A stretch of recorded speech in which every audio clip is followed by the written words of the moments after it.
For so many of us, the trip to Hawaii, well, it really begins the second you step onto the plane. But that very experience, it's about to change in a really big way.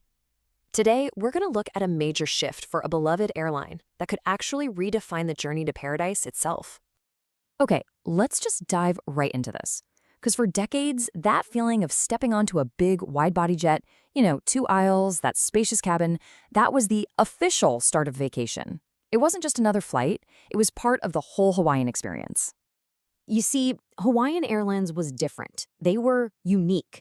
While other airlines were flying smaller, single-aisle planes from the West Coast, Hawaiian built its entire long-haul identity around wide-body service.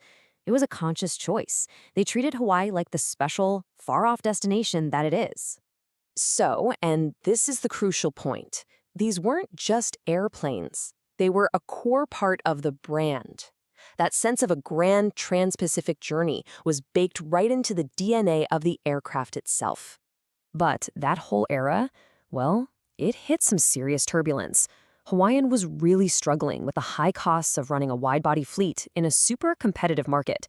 Mounting financial losses eventually forced a sale to a very different kind of airline, Alaska Airlines, a carrier known for its all Boeing 737 fleet.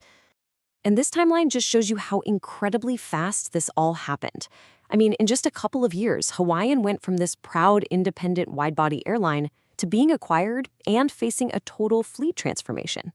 That kind of speed tells you Alaska Airlines has a very, very clear and very different vision for the future. Now, thanks to an official 10K filing, we get a direct look at that future. We can peek behind the curtain. And really, it all comes down to the numbers. This is where we see the new strategy laid bare.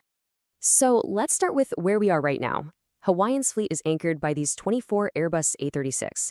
These are the workhorses, the wide-body jets we've been talking about, forming the backbone of all their long-haul flying to the U.S. and across the Pacific. But here's the first big change revealed in that filing. It's a reduction. Starting in 2028, that number starts to shrink. 4 of these iconic wide-bodies are set for retirement. It's really the first concrete step away from that all-wide-body identity. And here is the other side of that coin. The plan calls for adding a massive 50 narrow-body Boeing 737 MAX 10s.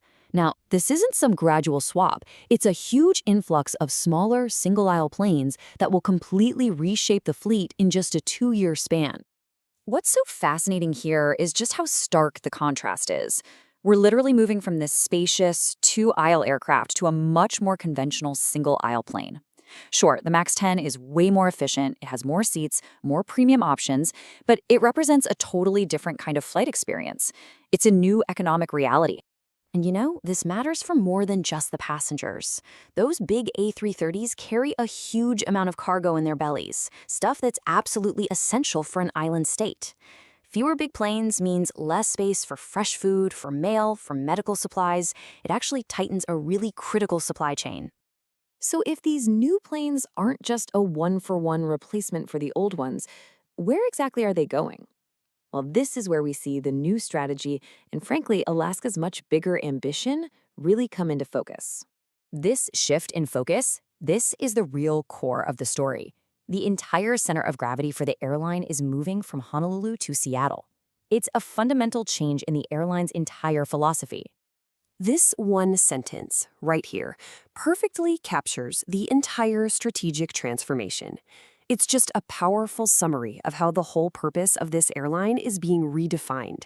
It really says it all, doesn't it? And the data from the filings backs this up completely. I mean, just look at the plan for the brand new, modern Dreamliners. Even as they arrive, the majority, 55%, are slated to be based in Seattle. They're going to be fueling Alaska's global expansion, not Hawaiian's. Honolulu gets the smaller share. Okay, so what does this all actually mean for your next trip? How is this change going to feel when you go to book a flight? Well, for us travelers, it's kind of a mixed bag. You're probably going to see more premium seat options on newer planes, which is great, but that overall sense of space, that unique "my vacation is starting now" feeling that came with the A330, that might be lost on a lot of these routes. And this change is definitely not going unnoticed. There's a real concern out there among loyal flyers. They keep drawing parallels to the Virgin America merger, and they're worried that the special aloha spirit that defined Hawaiian Airlines for so long could just fade away. So, this fleet plan, it charts a very clear, economically driven course for the new combined airline. But as the wide bodies fade out and the narrow bodies roll in, it leaves us with one really critical question. When a journey is so much more than just a flight, what happens when the balance sheet changes the experience? Will that trip to paradise ever really feel the same?